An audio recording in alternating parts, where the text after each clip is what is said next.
Nós vamos agora tentar entender um pouco melhor o que está acontecendo em Manaus e principalmente se era inevitável chegar a este momento ou o que nós deixamos de fazer, onde nós erramos para que Manaus chegasse ao dia 14 de janeiro de 2021, dia de ontem, com recorde de notificações da doença e com muita gente morrendo sem ar, em casa ou em camas de hospitais, em corredores de hospitais da capital do Manaus.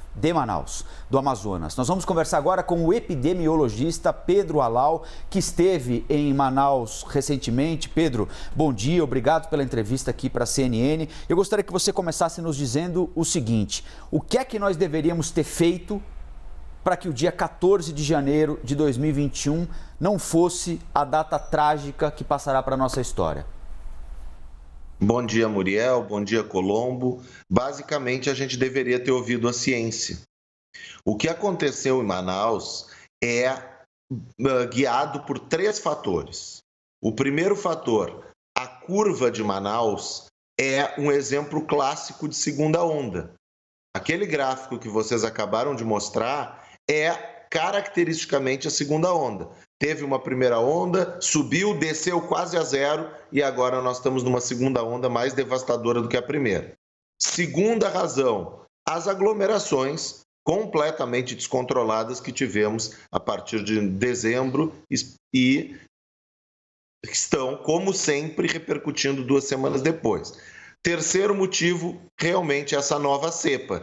Se essa nova cepa foi descoberta que desde dezembro ela já estava circulando e se ela é mais transmissível, muito provavelmente nesse momento que se fez a reabertura de forma completamente irresponsável, essa nova cepa está fazendo com que a transmissão seja ainda maior. Então esses 3 são os culpados do dia 14 de janeiro, na minha opinião. Doutor, o ministro Eduardo Pazuello disse que a situação deve ficar mais crítica. De que forma que o senhor vê que a situação pode evoluir nos próximos dias? Não, infelizmente a tendência é essa, exatamente pela falta de oxigênio, pela falta de planejamento de um cuidado e pelo fato de que, ao que temos informações, a circulação de pessoas ainda continua alta em Manaus. Eu fico imaginando o que leva empresários e políticos a defenderem que as pessoas vão para a rua hoje em Manaus. Olha, a situação é gravíssima.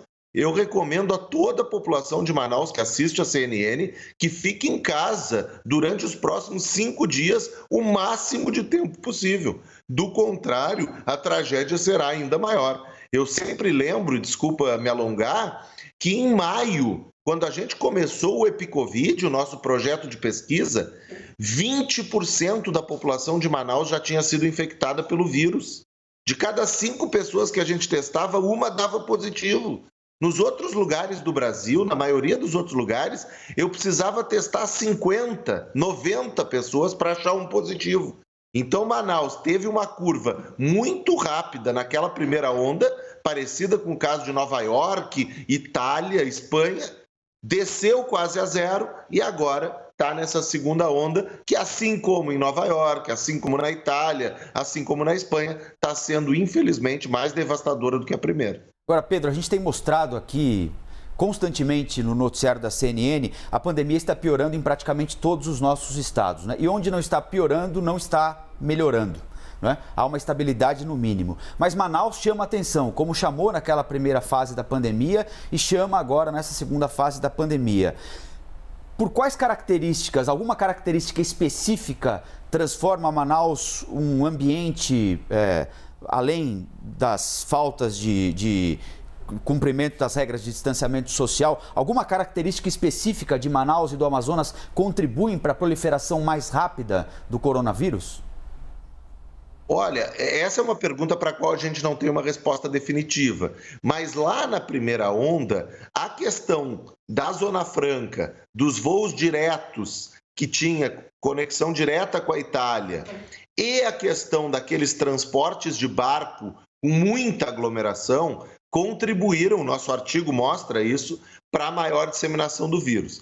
Esta segunda onda eu atribuiria a outras 2 coisas. A primeira é o fato dessa característica da curva que subiu e desceu muito rápido em maio, maio, junho, julho. Então, o fato de que subiu e desceu rápido sugere que alguns meses depois vai ter uma segunda onda.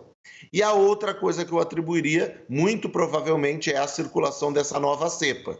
Então, assim, eu acho que esses são os fatores que tornam Manaus a capital do coronavírus no Brasil, infelizmente. Agora, eu não posso deixar de comentar sobre o que vocês estavam falando com muita propriedade antes de eu entrar no ar. É lamentável ver o ministro da Saúde tentar tirar de si a responsabilidade.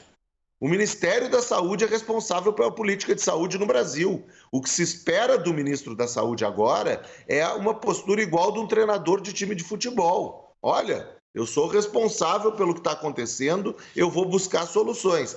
Tentar botar a culpa nos outros é de uma ingenuidade achar que a população vai acreditar que a culpa é dos outros. Não, a culpa é do Ministério da Saúde. A culpa é do presidente da República que dizia que era uma gripezinha. Doutor, lá no início da primeira onda em Manaus, se falava muito de imunidade de rebanho, que as pessoas não pegariam mais, que a imunidade de rebanho ia chegar. Mas aí a segunda onda veio. O que aconteceu? Não tem imunidade de rebanho? Não, não tem, nunca teve. Aquela sugestão de que a imunidade coletiva tinha acontecido em Manaus era baseada num estudo com doadores de sangue. E todo mundo sabe que doadores de sangue não representam a população como um todo. Infelizmente, essa disseminação da informação de que Manaus poderia ter atingido a imunidade coletiva não ajudou, porque muito provavelmente as pessoas se sentiram, então, mais confortáveis para sair de casa.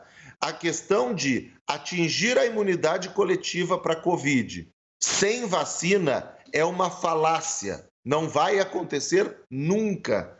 A única forma de atingir a imunidade coletiva para coronavírus é por meio de vacina. Do contrário, vão ficar falando de imunidade de rebanho o tempo todo e nunca vai acontecer.